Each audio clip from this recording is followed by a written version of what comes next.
Hey Musties! The first episode of ULTRAMAN BLAZAR, titled First Wave, was just released on the official ULTRAMAN channel on YouTube.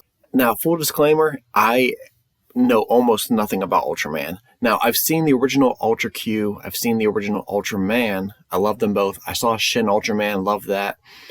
But there is so much mythology to Ultraman that I have not experienced. It seems like most people don't know if ULTRAMAN BLAZAR is going to connect to any of the previous things so far. I mean, maybe this first episode will explain stuff. I'm going to approach these episodes as somebody who's pretty new to the genre and just see how accessible it is to get into the Ultraman universe. Let's take a look.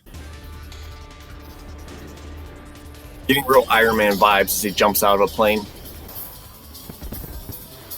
Oh.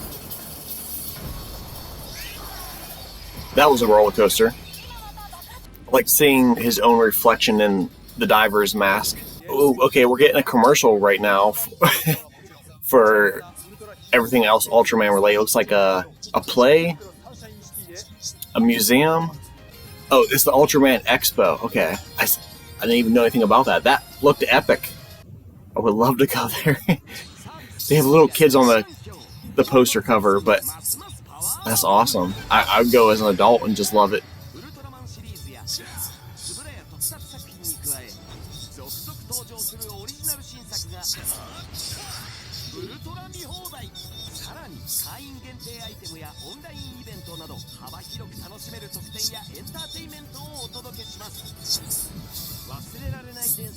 I see stock footage and CGI of previous shows, but I have no idea what that's about.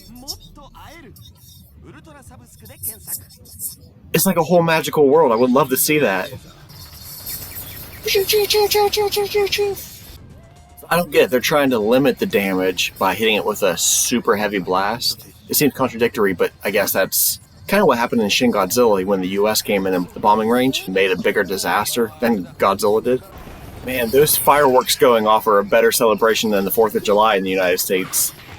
I guess there's some kind of timed attack.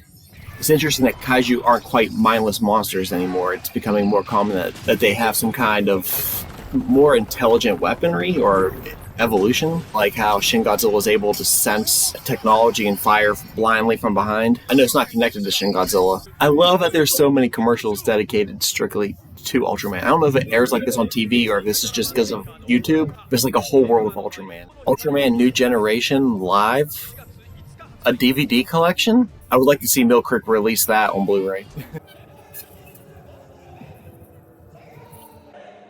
Is he seeing the future? Is this the future, or is he just seeing the correct answer somehow? Like a cheat code. Hey, he just jumped off the building.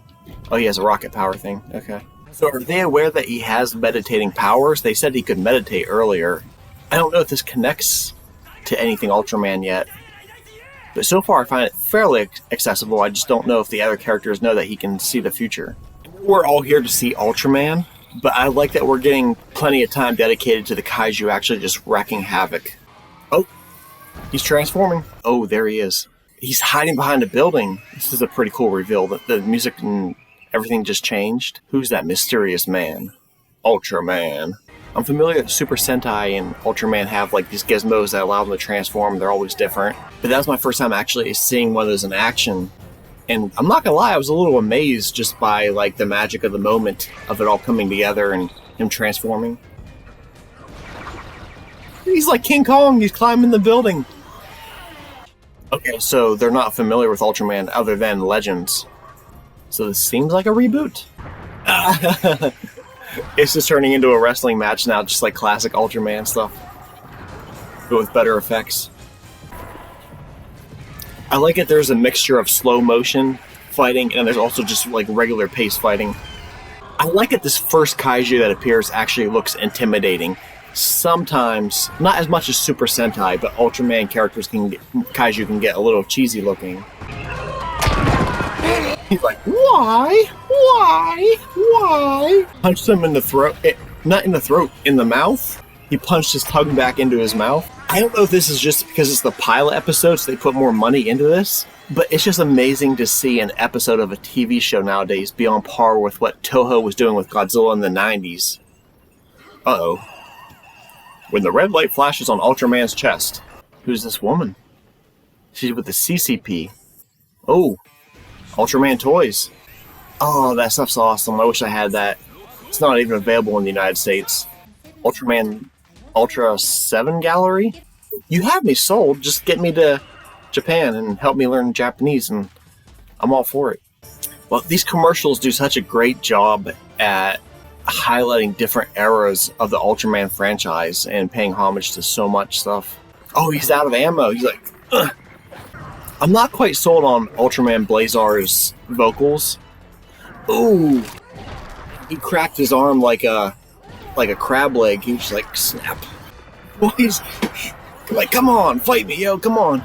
It reminds me of like King Kong versus Godzilla back in the 60s, where Godzilla's intimidating King Kong by just like flapping his arms like this. He's like, come on, come on. Oh, blue blood. He's hitting him with his own arm. I thought he was going to hit him with like a Dragon Ball Z blast, but no, he summoned a sword out of his hand. And I felt that Kaiju's pain for a second. Like, I know we're rooting for Ultraman, but when he got hit and he was like, oh, I'm going down, I'm like, and you gave it your all. I feel sorry for you, man. You tried your best. Not quite Godzilla status. Wait, he really got knocked out while he was Ultraman? So when he's Ultraman, he's kind of like sleepwalking. Why is that giving me goosebumps? Oh, I'm such a nerd. It's amazing what the practical effects can do for a TV show. Some of the green screen or blue screen effects aren't still quite there yet, but it's more than I could ever do, and I love it. So it's interesting that this woman showed up, and she's with a different squad, it looks like.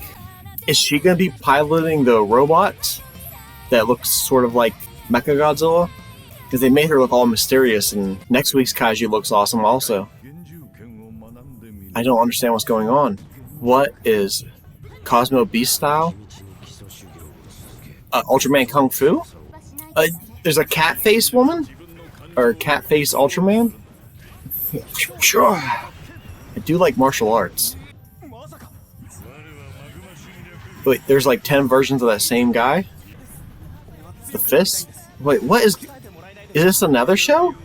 The quality of this is much different than what we just watched.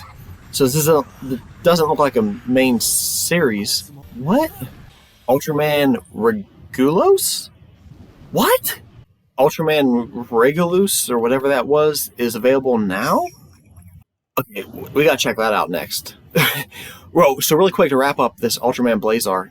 Yeah, I really liked it. Of course I was going to like it and stuff, but I'm sure like the lore and the ongoing storyline will get much more involved in the Ultraman universe, and it will show more of the mythology, like the more extreme stuff that I'm unfamiliar with, like that Ultraman Regulus or whatever that was called. It seemed to be off on a different planet or something, the Ultraman world or whatever, or some kind of training facility. I don't know what that was about. But I assume that this is going to go more in that direction eventually as the series goes on. I don't know for sure. But for right now, this first episode was much more accessible to somebody like me who's just getting into Ultraman. But I had a great time watching this, and I didn't expect it. Like, when I watched Shin Ultraman, I really liked it, but it didn't have me wanting to like act out things. This Ultraman Blazar episode, I was really loving how wild it could get, but still being grounded and accessible to somebody like me. Yeah, I will love to keep up with this and keep watching. Let me know if you're watching this series. How's this stack up compared to other Ultraman series? I'll be back soon, Muzdies. Thanks for watching.